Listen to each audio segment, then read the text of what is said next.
上午来了一姐们啊，条件很好，94年，身高168左右，身材匀称，硕士，自己开了一家美术机构，年薪在30万左右。这姑娘长得很水灵啊，有7分左右，属于比较有气质一类。最近这2年呢，一直在相亲啊，不是他看上的不喜欢他，就是喜欢他的呀，他不喜欢。难得呀，有个男士啊，比他大了1岁，各方面条件都不错。谈了半年呀，马上就要谈婚论嫁的时候，他要彩礼20万，结果人男士啊是头也不回的跑了呀。哎，这回他想明白了啊，那既然相亲都这么算计，没什么感情可谈的，那不如啊自己出钱出彩礼，招上门女婿，哎，找个自己觉得不错的。于是他就来跟我说呀，我愿意出30万的彩礼，找个真心啊对他好的人。我问他，我说只要真心不看条件吗？他说那怎么可能呀，我也不能随便找个人回家吧。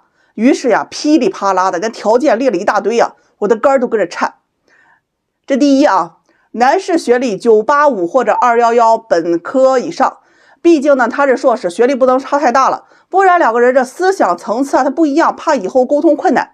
这第二，男士身高不能低于175，不然呢没有安全感。第三啊，这个年龄啊在26到32岁之间，他本人保养的不错啊，比较显小，他不想找年龄大的。颜值呢也要匹配，能够让他有心动的感觉。这个身材要好啊，不能胖也不能瘦。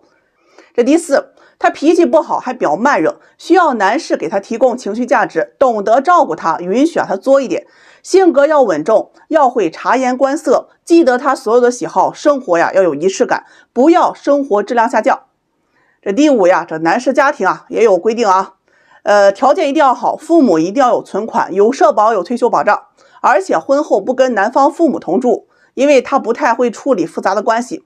另外啊，这婚后啊，他也不做家务，不带孩子。这第六，男士收入啊不能低于20万，比他高最好，房子他出，男方啊要出装修，婚后男士要上交工资等等。哎呀，听完之后啊，目瞪口呆，都很难表达出我的反应啊，五脏六腑都跟着颤呢。你都要找上门女婿了，怎么男方还得给你出钱装修房子呢？他说我给了彩礼，我都没钱了呀，他肯定要带回一些。哎呦，听得我特别无语啊，这不相当于什么都没给吗？我问他，我说那你房子给人家加名吗？毕竟人家出装修了呀，万一离了那什么都没了，起码得给个保障吧。他说这房子是我买的呀，肯定不能在他名字，绝对不商量。那一瞬间啊，哎呀，他把我怼的是哑口无言呀。我问他，我说你觉得这样的男士凭什么能跟你在一起啊？人家有学历，有能力，有情商，还会做家务，长得还要帅。他说我给彩礼30万呢，我给这么高，我不能只是找一个男人嫁了吧，我是要找高质量的男性。说实话，我做婚恋这么长时间，真的第一次遇到这么个找上门女婿的。我和他说啊，这年前啊有个女方人家也找上门女婿，是不忍心女儿啊出嫁，所以啊去招的。人家出60万的彩礼，直接送房子1套，再加1辆奔驰。结婚之后啊，每年给男方啊家里补贴10万。不需要男方啊给任何东西，唯一就是要求男士啊工作好，硕士以上学历就可以。你看看你这要求，比正常找对象的人要求都高。你希望你付出的30万一定要货有所值，可符合这项要求的男人，人家觉得你不值呀，干嘛要选择给你当赘婿呢？姑娘听到我怼她呀，觉得特别不爽，和我说呀，那你给我找找这样条件的人，我嫁过去啊也行。我问她，我说就这条件的男人，结婚你还要彩礼吗？他一听啊，怎么可能不要啊？我嫁过去啊，那彩礼肯定是要给的呀，这少点也行啊。我问少点是多少啊？他说起码10万。我一听，我说你这情况我帮不了，就这条件的男人不给彩礼啊，都一堆人抢着要呢。你揣着30块钱和我说要买辆法拉利，你觉得人家认为是我傻还是你傻呀？根本就不是现实的事儿啊。这姑娘听完就跟我说呀，说我眼界太小了啊，她朋友啊都不如她，嫁的条件啊都特别好，有车有房，年收入都几百万了。结婚啊，人家对方都给了彩礼30万，怎么轮到他10万的彩礼都不能要呢？说完呢，就拎起包就走了。哎呀，现在这年头啊，这个刺猬看门啊，他也不靠不住，啥人都给我往里放，下次再这样我就生气了。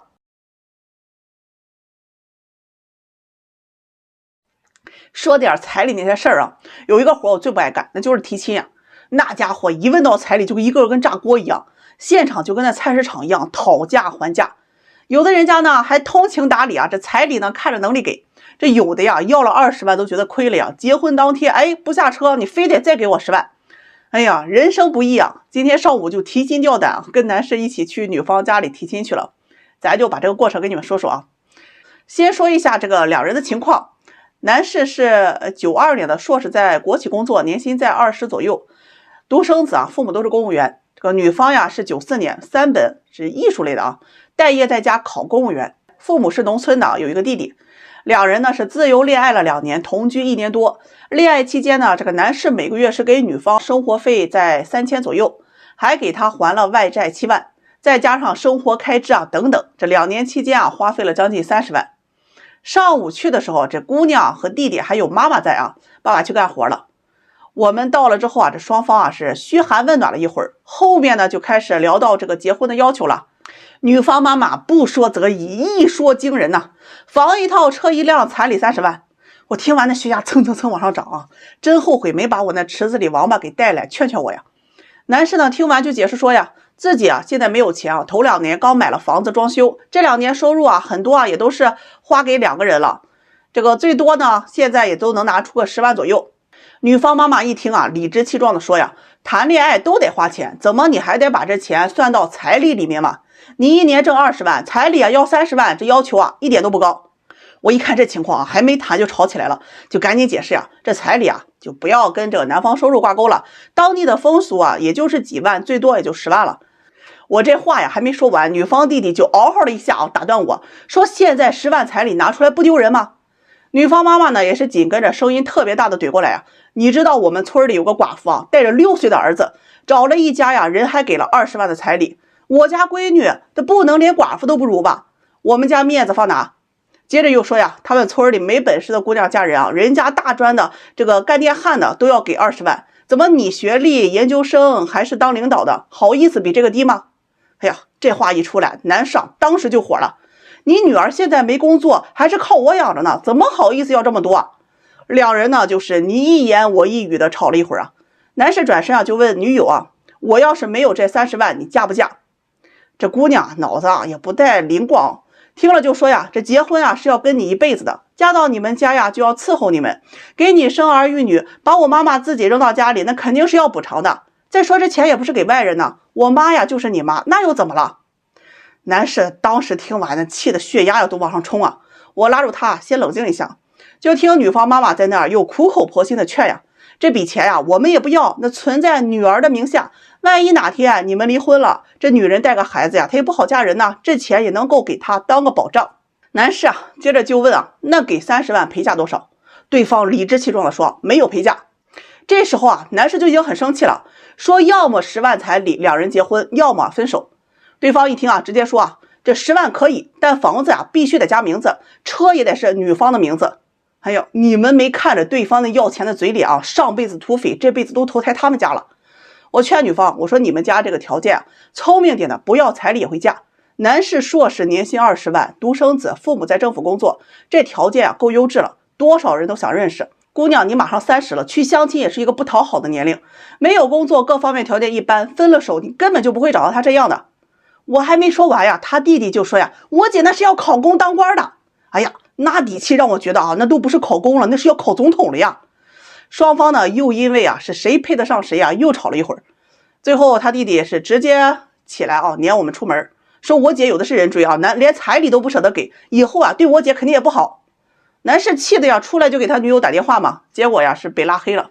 说个最终结局啊，这个男士啊联系上女方了，要求女方必须还给他10万，而且分手，都是有转账记录的。这女方一听啊不同意，而且还去挽留这段感情。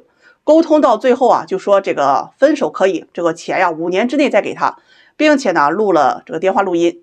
男士呢就拿着这些证据啊，决定起诉法院，说对方既然不讲情面呢，也休怪他狠心了。最后劝那些因为彩礼吵架的买家和卖家们，如果婚前都能产生巨大分歧啊，这日子往后啊他也过不好的。好了，下期再给你们讲个陪嫁2双袜子的事儿。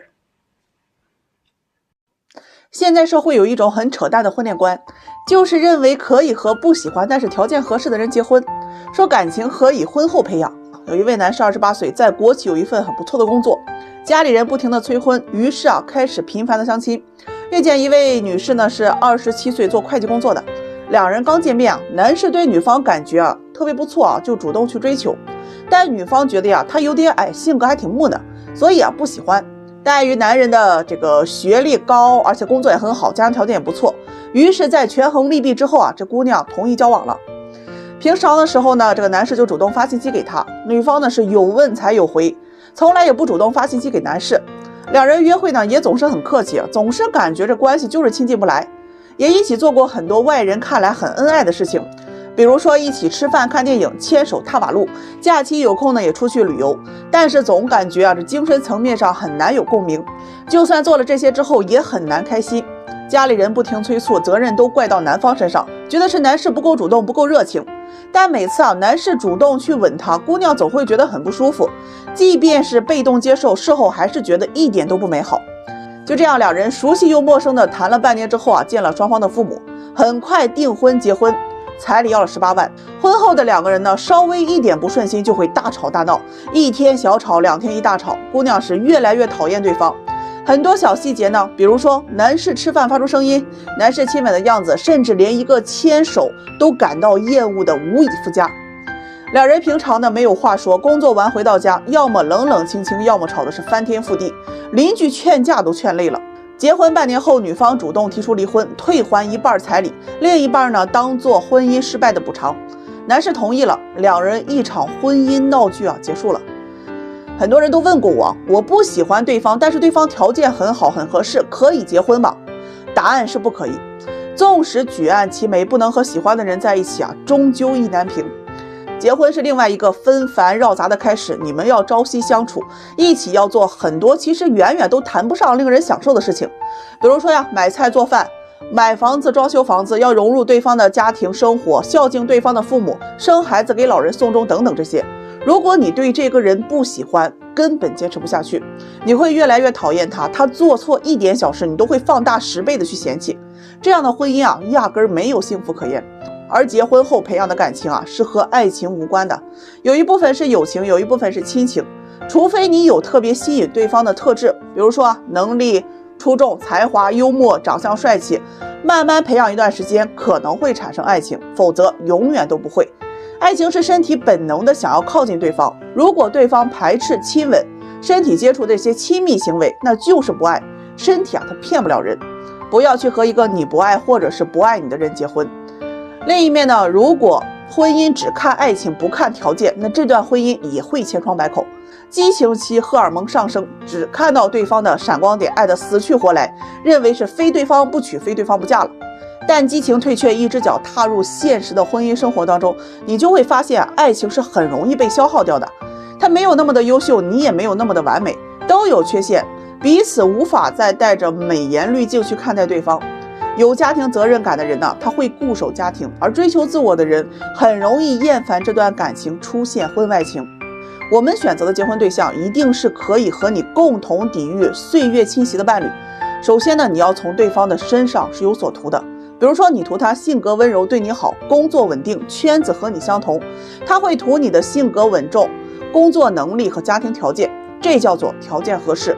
其次一定要有感情基础，但不要对爱情抱有特别高的期待值，那个命中注定爱你为你量身定做的人根本不存在。你需要选择一位相处起来轻松舒服的，他愿意对你好，你也愿意对他好的人。有爱才会有动力。如果你不爱对方，只图条件，那就早点放手，千万别糟蹋了自己，也作践了别人。